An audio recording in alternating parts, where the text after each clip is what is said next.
दोस्तों, जैसे इंडिया में रॉ, इजराइल में मोसाद और अमेरिका में CIA, वैसे ही रशिया में KBT इंटेलिजेंस एजेंसी है जो दुनिया में सबसे खतरनाक में से एक मानी जाती है और इससे भी खतरनाक है इसके हेड को मानना। दोस्तों, ऐसी ही एक अंडरकवर एजेंट की कहानी है।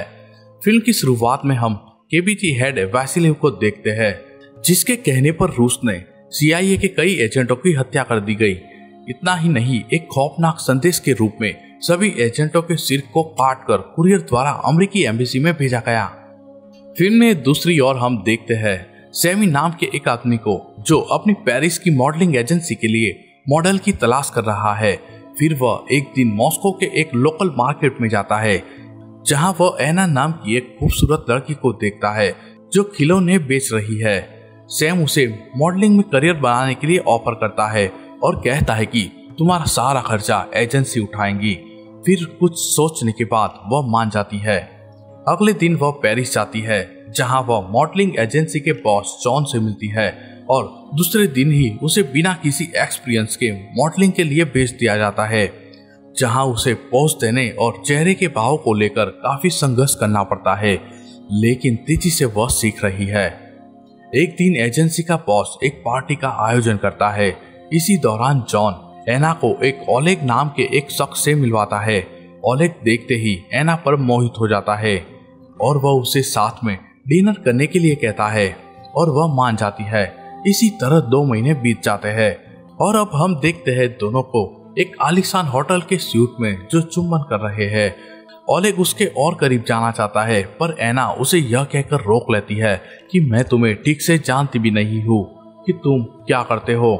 ओलेग कहता है कि ऐसी लाइफस्टाइल मेंटेन करने के लिए युद्धग्रस्त देशों को हथियार की स्मगलिंग करता है।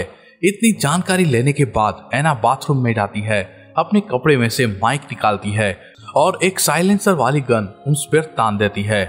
अब यहाँ से एना की 3 साल पहले की कहानी दिखाई जाती है, जिसमें वह अपने बॉयफ्रेंड पियोट के साथ रहती है, जो उसके घरेलू दुर्व्यवहार को सहन कर रही है। उसे विदेशियों के क्रेडिट कार्ड से पैसा चुराने के लिए भी मजबूर किया जाता है और वह इनकार करे तो उसे पीटा जाता है और इस जीवन से छुटकारा पाने के लिए वह कुछ भी करने के लिए तैयार है। अपनी आजादी के लिए एना रूसी सेना में शामिल होने के लिए कई फॉर्म सबमिट करा चुकी है, जिसका कोई जवाब नहीं मिला। एक रात जब पियोट और उसके साथी एक अमेरिकी पर कार्ड का पिन न देने के लिए उसे खूब पीटते हैं, लेकिन तभी पुलिस उन्हें देख लेती है। पुलिस से पीछा छुड़ाने के लिए पियोट मॉस्को की सड़कों पर बेफाम ड्राइव करता है। कुछ ही देर में उनकी कार एक पेड़ से टकरा जाती है और कार पलट जाती है और पुलिस के आने से पहले वह बच के भाग निकलते हैं। वह दोनों जल्दी से घर पहुंचते हैं। घर लौटने पर एना देखती है कि एक आदमी दरवाजे के पीछे उनका आने का इंतजार कर रहा था, जिसका नाम है एलेक्स, जो KBT का एक सीक्रेट एजेंट है। तभी वह गन में साइलेंसर लगाता है और पियोट की हत्या कर देता है। इतना गंभीर दृश्य के बावजूद एना कोई रिएक्ट नहीं करती, मानो उसकी जान छूटी, जिससे वह एजेंट काफी प्रभावित होता है। यहाँ ऐसा लगता है कि एलेक्स एना के बारे में सब कुछ जानता हो। वह उसे KBT एजेंट बनाकर काम करने के लिए कहता है। वह कहता है कि तुम्हें 1 साल की कड़ी ट्रेनिंग के बाद हमारे साथ 4 साल काम करना है, फिर तुम आजाद हो। पहले तो एना को यह एक ट्रैप लगता है और एलेक्स के ऑफर को रिजेक्ट करके खुद के हाथ को काट लेती है। जैसे जैसे खून बहता जाता है, एना बेहोश होने लगती है। तभी एलेक्स उसे खुद पर यकीन करने के लिए प्रोत्साहित करता है और एना को मना लेता है, जिससे वह बहता हुआ खून रोक लेती है। 1 साल की कड़ी ट्रेनिंग के बाद एलेक्स एना को KBT हैंडलर ओल्गा से मिलवाता है। पहले तो वह एना को अपने डिपार्टमेंट में काम पर रखने के लिए हिचकिचाती है, क्योंकि वह सोचती है कि एना सिर्फ एक सुंदर चेहरा है और कुछ नहीं। हालांकि एना अपनी तीव्र बुद्धि और शतरंज में असाधारण कौशल से ओल्गा को तेजी से प्रभावित करती है, जिससे ओल्गा एना को एक मिशन देती है, जिसमें 5 मिनट के अंदर कैफे में बैठे एक रूसी ड्रग माफिया को खत्म करना होगा। एना कैफे में जाती है, जिसे ड्रग माफिया के कितने बॉडीगार्ड है इसकी कोई जानकारी नहीं है। वह सीधा जाकर ड्रग माफिया पर गन तान देती है। वह शूट करती है, पर गन खाली निकलती है। बाद में उसके गार्ड्स उस पर टूट पड़ते हैं। पर इतनी कड़ी ट्रेनिंग के बाद एना भी एक मजबूत फाइटर बन चुकी है। वह सभी गार्ड्स को ठिकाने लगा देती है। तभी ड्रग माफिया पीछे से एना के सिर पर वार करता है और एना के गिरते ही वह उसका गला घोंटकर उसे मारने की कोशिश करता है। पर तभी एना पास में पड़े कांटा चम्मच से उस पर इतने वार करती है कि जब तक वह नहीं मर जाता। इतना सब करने के बाद भी 5 मिनट से भी ऊपर 1 मिनट जितना ज्यादा समय टाइम लगता है, जिससे ओल्गा उसके मिशन को फेल बताती है। फिर वह एना के प्रतिरोध के बाद एना को एक चांस देना चाहती है। फिर उसे एक मकान अलॉट होता है और जाने से पहले अगले टारगेट से जुड़ी कई फाइलें देती है और इसको विस्तार से समझने के लिए कहती है। अब एक मिशन का दिन आता है जिसमें वेपन डीलर ओलेग को मारना है। अब कहानी के प्रेजेंट सीन को देखते हैं जहां एना उसके सामने गन ताने खड़ी है और उसे मार देती है। दोस्तों, यहां पता चलता है कि पेरिस में मॉडलिंग करने जाने का उसके प्लान का ही एक हिस्सा था। एना जानबूझकर लोकल मार्केट में तैनात थी ताकि वह सैमी का ध्यान अपनी ओर आकर्षित कर सके।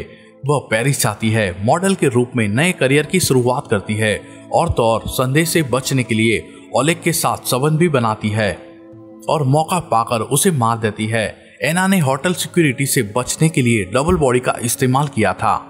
अब ओलेग की हत्या के संबंध में लेनी मिलर नाम का एक CIA एजेंट एना से पूछताछ करता है। जवाब में एना कहती है कि वह वास्तव में होटल गई थी, जैसे कि स्ट्रीट फुटेज में कैमरे में दिखाई देता है। पर वह कहती है कि वह लाउंज में ही ओलेग का इंतजार कर रही थी, लेकिन वह नहीं आया। एना के खिलाफ कोई ठोस सबूत न होने के कारण उसे वहां से जाने दिया जाता है। अगले दिन एना अपना मिशन कंप्लीट करके मॉस्को लौट आती है। काफी समय के बाद वह एलेक्स से मिलती है और वे भी संबंध बनाते हैं। अगले दिन ओल्गा, एलेक्स और एना KBT हेड वासिलिव से मिलते हैं। वासिलिव 4 साल बाद एना को आजाद कर देने के मूल समझौते से इनकार कर देता है। जब एना इस मुद्दे पर जोर डालती है तो वह उसे बंदूक की नोक पर ले लेता है और कहता है कि आजादी पाने का एकमात्र रास्ता मौत है। यहाँ ओल्गा और एलेक्स भी वासिलिव के सामने एक शब्द भी नहीं बोल पाते। निराश होकर एना पेरिस लौट आती है और फिर से मॉडलिंग के काम पर फोकस करती है। कुछ दिनों के बाद ओल्गा एना को अगले मिशन के लिए बुलाती है।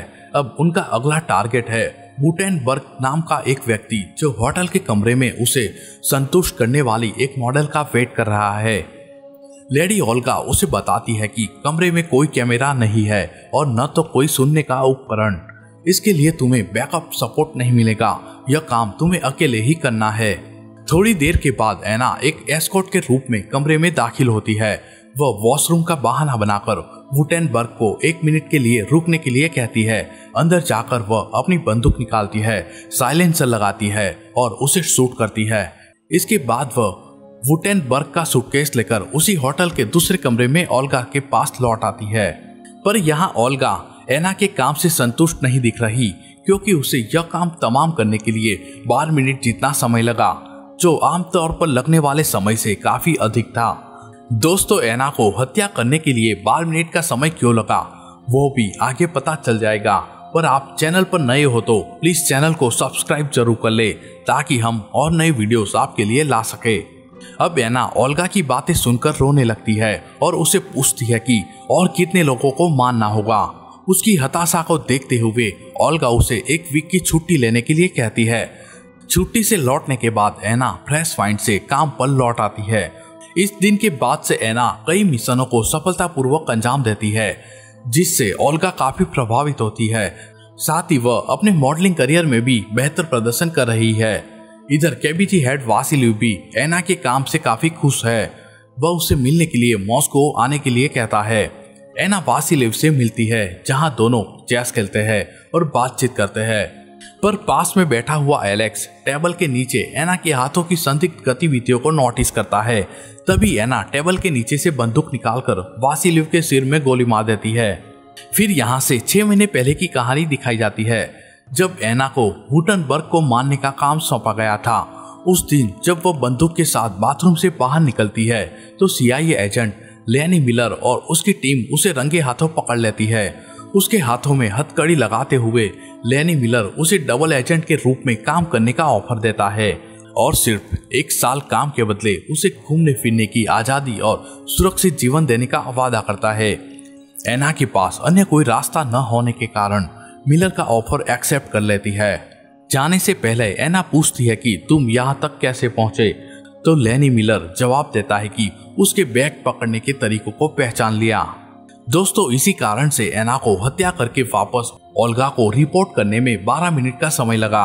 अब CIA के लिए काम करने के लिए लेनी मिलर एना से मिलता है और KBG हेड वासिली को मारने के लिए कहता है और कहता है कि KBG और CIA के बीच सम्मानजनक रिश्ते को खतरे में डाल रहा है, और वह यह भी कहता है कि वासिली ने ही मॉस्को में अमेरिका के 9 अंडरकवर एजेंटों को मार डाला था और उनके सिर को काटकर अमेरिकी दूतावास में पार्सल करवाया था, जिसको हमने फिल्म के ओपनिंग में देखा था। कहानी वापिस प्रेजेंट में देखते हैं, जहां एना ने वासिलिव को गोली मार दी है। उसकी हत्या करने के तुरंत बाद एना एलेक्स को बंदूक की नोक पर ले लेती है और उसे इंजेक्शन लगाकर बेहोश कर देती है। बाद में एना वासिलिव के कंप्यूटर से महत्वपूर्ण डेटा को कॉपी कर लेती है और चली जाती है। एलेक्स बेहोशी के हाल में भी रैंक कर मेज के नीचे की इमरजेंसी स्विच ऑन करने में कामयाब रहता है, जिससे सिक्योरिटी अलर्ट हो जाती है। हालांकि एना एक ट्रेन एजेंट होने के नाते अपने रास्ते में आने वाले सभी गार्ड्स को मार देती है।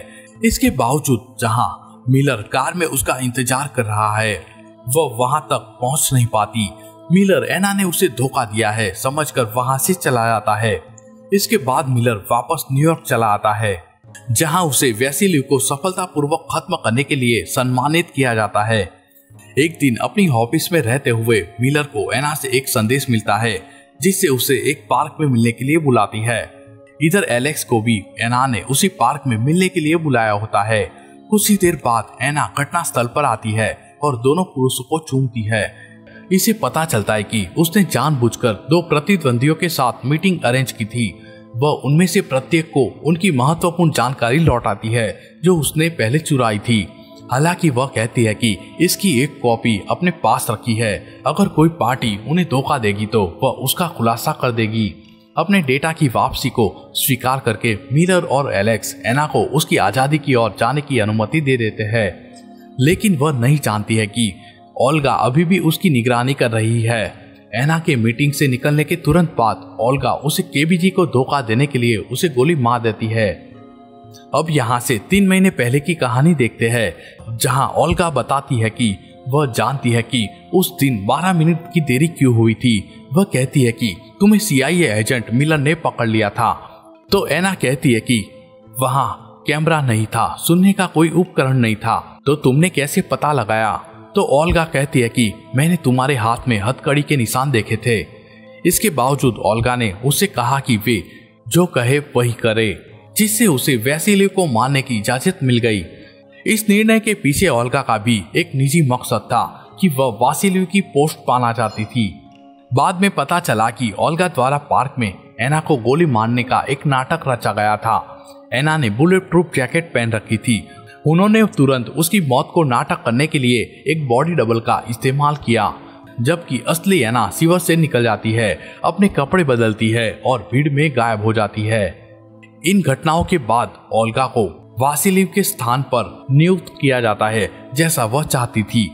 जैसे ही वह अपना कंप्यूटर ऑन करती है तो उसे एना के डेटाबेस से एक वीडियो मिलता है, जिसमें वह ओल्गा के प्रति अपना आभार व्यक्त करती है, लेकिन वह यह भी बताती है कि उसने उनकी आखिरी बातचीत को रिकॉर्ड कर लिया था, जिसमें ओल्गा ने वासिलिव की हत्या करने के लिए CIA की योजना का समर्थन करने की बात कही थी। ओल्गा मुस्कुराती है और फिर एना का अंतिम वीडियो और KBG डेटाबेस से उसी पहचान मिटा देती है, और इसी के साथ यह फिल्म समाप्त होती है। दोस्तों, फिल्म की कहानी पसंद आई हो तो प्लीज हमारे चैनल को सब्सक्राइब जरूर कर ले।